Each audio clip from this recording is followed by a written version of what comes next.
atividades adaptadas para crianças com autismo, síndrome de Down e outras necessidades especiais. Hoje eu vim trazer uma reflexão e algumas dicas para você. Meu nome é Ludmila Lima, eu sou professora, psicopedagoga, trabalho há mais de 15 anos na rede pública do estado de Minas Gerais e durante esses anos eu tive alguns alunos com necessidades especiais, alguns com professor apoio, outros não, e eu vou te falar um pouquinho sobre isso aqui. Ontem eu fiz um vídeo sobre se nós devemos ou não adaptar atividades para crianças sem laudo. Hoje nós estamos falando das crianças com laudo, das crianças que têm um diagnóstico claro, das crianças que têm necessidades especiais e como atender as necessidades dessas crianças. Estou falando isso porque é muito comum, é muito recorrente eu receber perguntas, ainda mais depois do vídeo de ontem, sobre: Ludmila, você tem apostila adaptada para um aluno autista? Você tem apostila adaptada para criança com síndrome de Down? Você tem atividade adaptada para criança com paralisia cerebral? Então, tem uma série de perguntas que eu recebo e eu queria deixar isso aqui muito claro. Não tenho, porque eu não acho nem que seja possível fazer isso, tá? Por quê? Quando a gente fala adaptar para a criança uma atividade, a gente está falando adaptar para a criança, não para a necessidade especial dela. O Ludmila, agora eu fiquei confusa, tá esquisito isso aí que você falou. Preste atenção. Primeiro, o autismo é um espectro. Os autistas não são iguais só porque são autistas. Independente disso, do autismo ser um espectro, nós estamos falando de indivíduos, de pessoas, indivíduos com individualidades, pessoas diferentes. Então, nós temos um currículo, nós temos uma atividade em sala de aula e nós temos uma criança, ou duas, ou três, que tem necessidades especiais. Eu já tive na minha sala, com um professor apoio, duas crianças autistas, e essas duas crianças autistas precisavam de adaptações diferentes, porque elas eram crianças diferentes.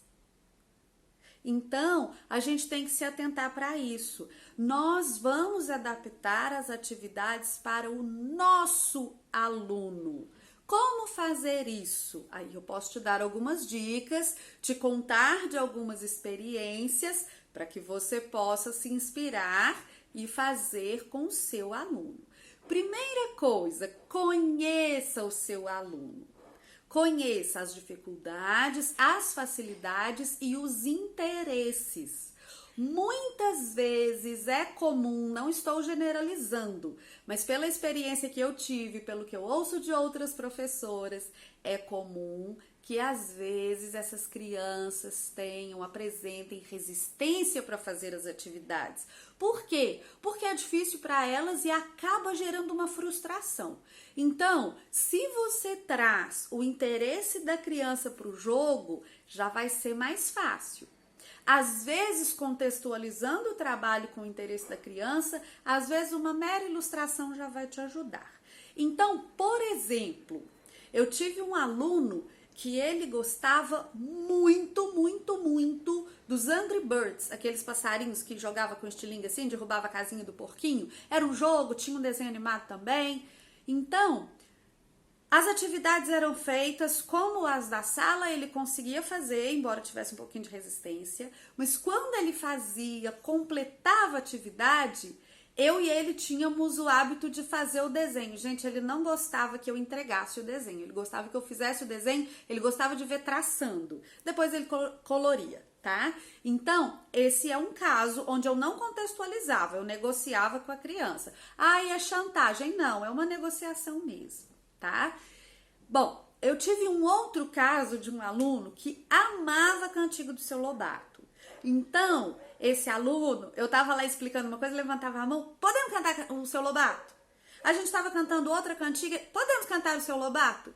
Gente, eu não aguentava mais o Seu Lobato. Nossa, eu não queria cantar mais essa cantiga. Aí eu cheguei em casa, descansei, tomei meu banho e pensei: ele tá me dando a dica.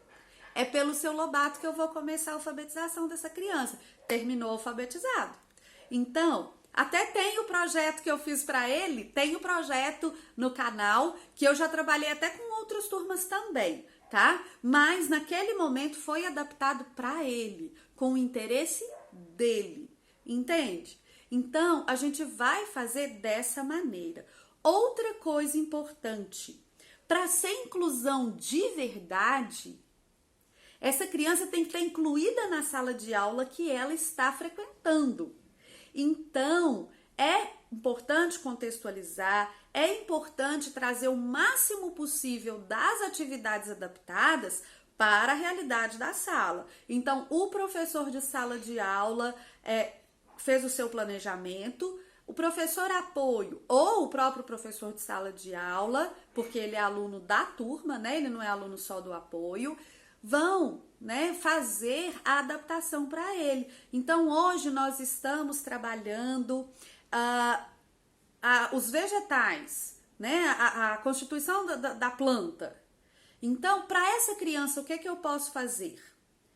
Ela tem uma facilidade, muitas vezes elas têm uma facilidade maior em lidar com informação visual, né? Porque às vezes a leitura ainda não tá boa, ou às vezes nem tem uma leitura ainda. Então, vamos fazer esquemas visuais, mapas mentais para que essa criança entenda melhor. Eu tive um aluno de 5º ano que nós estávamos trabalhando a vegetação, a fauna, a flora das regiões brasileiras. E aí ele conseguia ler, mas não era essa leitura tão proficiente. O que a gente fez? Nós montamos quebra-cabeças com ilustrações da fauna e da flora, né, da vegetação do Brasil, com os títulos. Ele esteve com as outras crianças ali enquanto a gente lia, falava sobre o assunto, toda a explicação oral.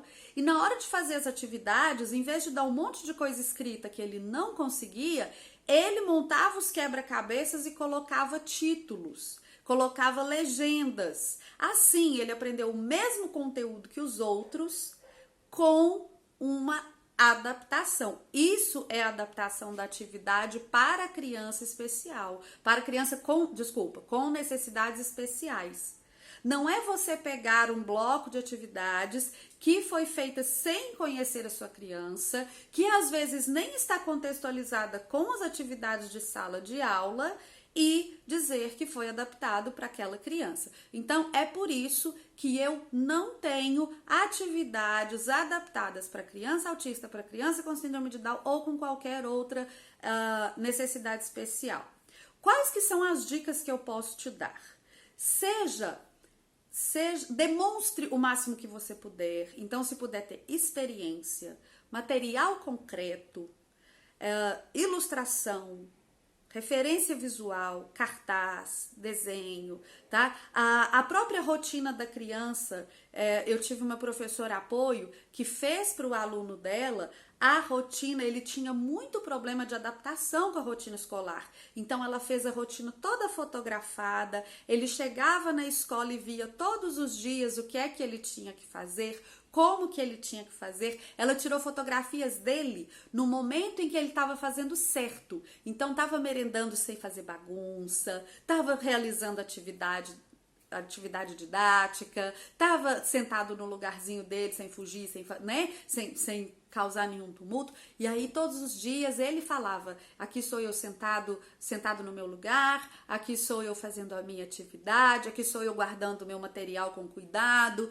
E assim, a criança vai, né, aprendendo de uma forma mais visual. Então, o visual, o concreto, tá? O lúdico sempre vão favorecer essas crianças, mas é importante que seja feito para elas, do contexto da sala de aula delas. Eu espero que esse vídeo te ajude a ter uma luz para elaborar seus materiais. Eu espero que os seus alunos gostem e se desenvolvam muito a partir dessas dicas. Se você gostou do vídeo, é muito importante para o canal que você deixe seu like, que você compartilhe com outras pessoas que possam se interessar por esse assunto e que se inscreva aqui para receber mais dicas. Um grande beijo e até a próxima!